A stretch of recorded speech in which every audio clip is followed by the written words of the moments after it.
Hi, thanks for coming to the conference. Ray has improved a lot during this semester. He's really outgoing and lively.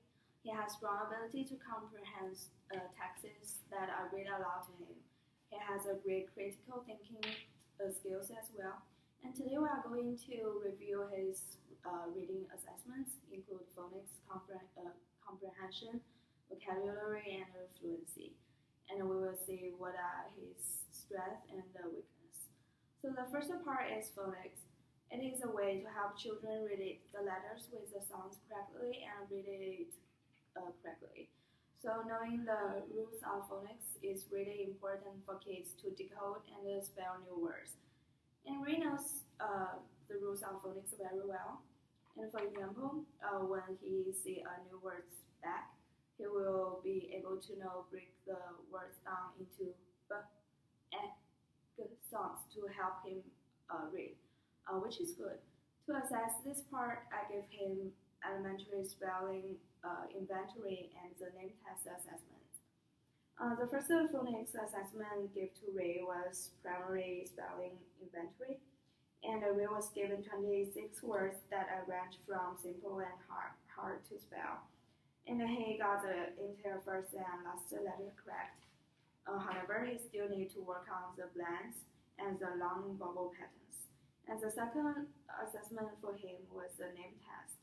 And there are 35 full names, and all of them are not common. And we really had a hard time to finish this assignment. And he could read most of the initial consonants and short vowel correctly. However, he had a trouble to pronounce the digraphs and the long vowel patterns. For example, he would read Wicklock as Hicklock and read Deans as Dan.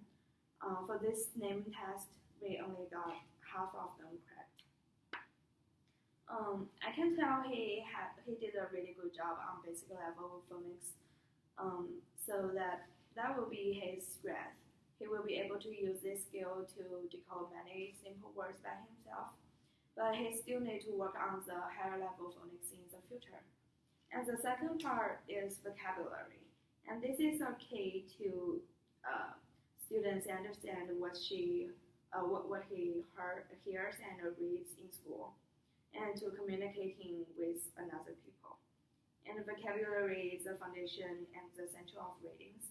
And if students know a lot of vocabulary, it will help a lot to develop the reading skills. The student knows the meaning of most of the words based on his grade. For example, we know the beast means wild animals, and that shows in the word meaning test. But the word meaning test can be started from level 3 for Ray, and he got the level 4 grade. And Ray has a trouble with the last word candidate because he said he never saw this word before. And when he moved to the next level, he struggled with the words energetic. And he can make the connection between energetic with support, but he cannot able to tell the exact meaning of that word.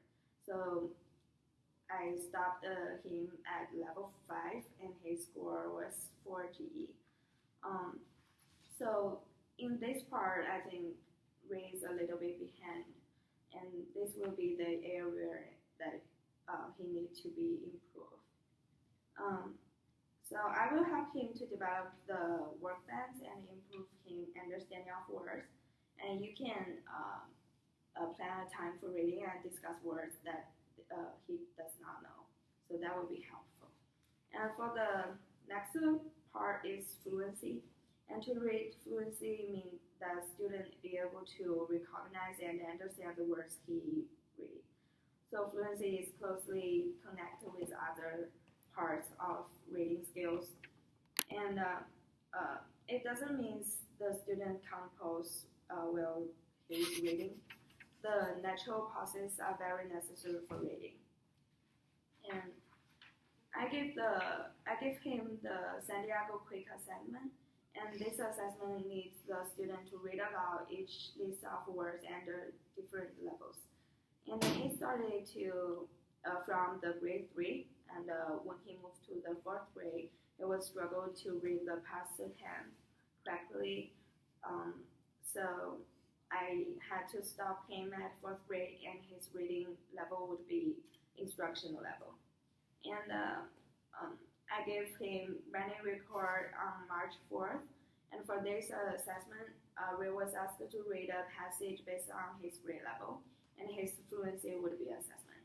And he could read very slowly, but with no emotion. He always paused for a while due to the new words. He would struggle with the several words like instantly, postpone, and so on. However, sometimes he could correct himself by reread the sentence, but in general, he had 35 errors in total.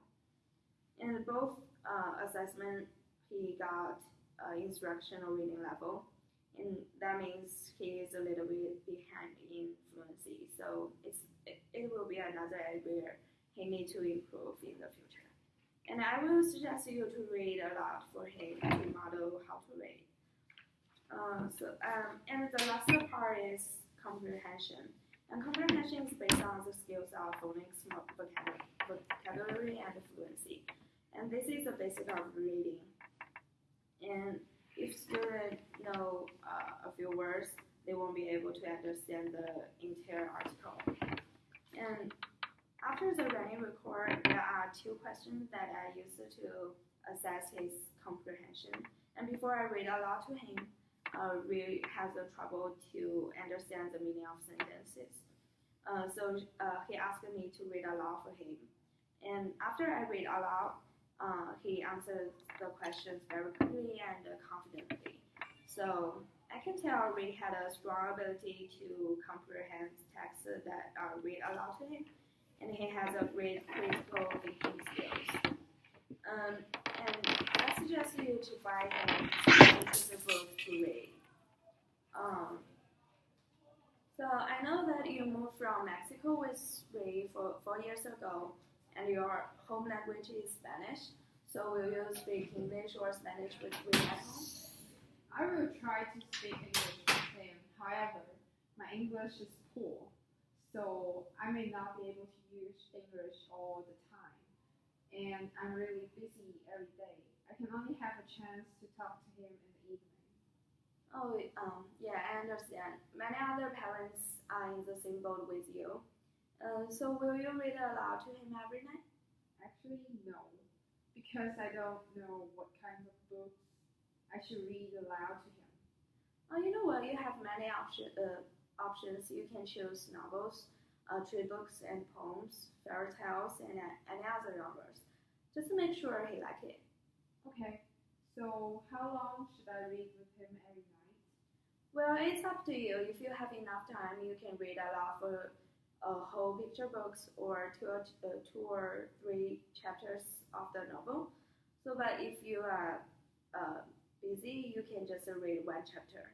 Just make sure you do it every night, and it will really helpful for his reading skills. So, do you have any other questions? That's it. Okay. So I think your child is a great addition to my class, and if we continue to work together, and I know he will continue to improve. So thanks for coming. Thanks. Thank you.